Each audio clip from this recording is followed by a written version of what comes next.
Now when I call the Anna Fire Department, it'll ring here in this state-of-the-art centralized dispatch center. Better flow of traffic, more parking, and a more bike-friendly Carbondale. The hottest item for little boys this year, Ninja Turtles.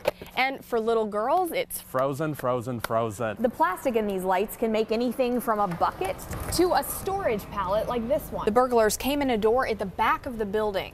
And it's not just small compact cars that take a beating. This big guy struck a deer and had nearly $1,300 worth of damage. There are more than 800 slot machines in this room, but unfortunately for me, they're not set up yet.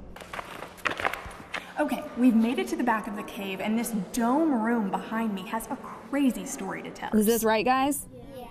But first things first, just getting some pointers. Since the 1970s, this area where I'm standing, James Watts was in the courtroom today, but very little of the conversation was focused on him. Local artist William George is working on a 6-inch by 6-inch canvas today. Art is made up of line, color, and form. But down the road at 304 West Walnut Street, there's a much bigger blank slate. What we have here is 5,000 square feet of opportunity.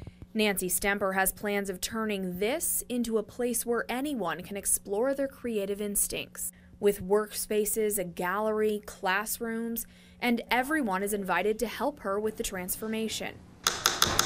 It starts with a little paint. William George and I spent the afternoon creating our mini masterpieces. Soon they'll be added to the collection and turned into a mosaic. We look at all of these canvases together, we see a community. Our paintings are small. How much do you think mine's gonna go for? Like 250,000? Yeah, right.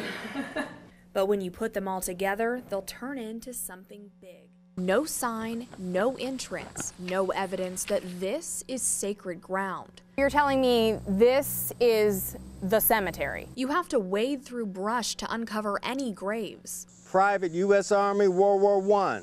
But once you find one, you realize they're everywhere.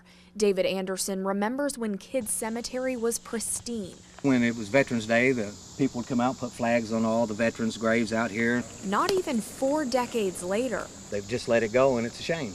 It was as if every step revealed another piece of history. What do we have here? Spanish-American War. And what you guys have seen doesn't even scratch the surface. There are more than 300 graves out here. Eric Brown says he's determined to give new life to this place for his veteran father. And he's buried in Arlington National Cemetery in Arlington, Virginia.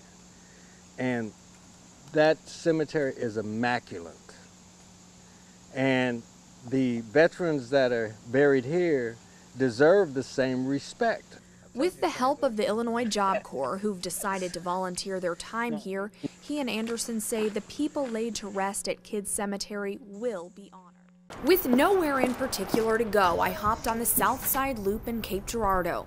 The bus was driven by 2-year Cape County Transit veteran Beth Boyer. Beth does the 1-hour South Side Loop 8 times a day and transports more than 200 people every week. And she'll tell you, the people are her favorite part of the job. Everybody has a story. She takes people to run errands, pick up their children. Hello. And go to appointments. Roberta Pemberton takes the loop about twice a week. Not thinking about where I'm going to sit or if I'm going to talk to anybody.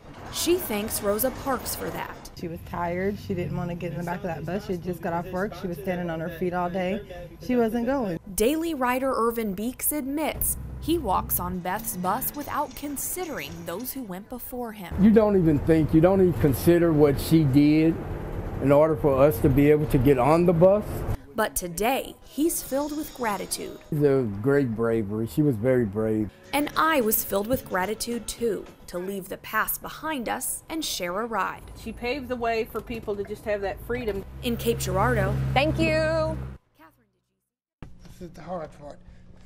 Charles George is learning how to walk again. He lost his home and the use of his legs in last year's tornado. I can remember falling out of the air.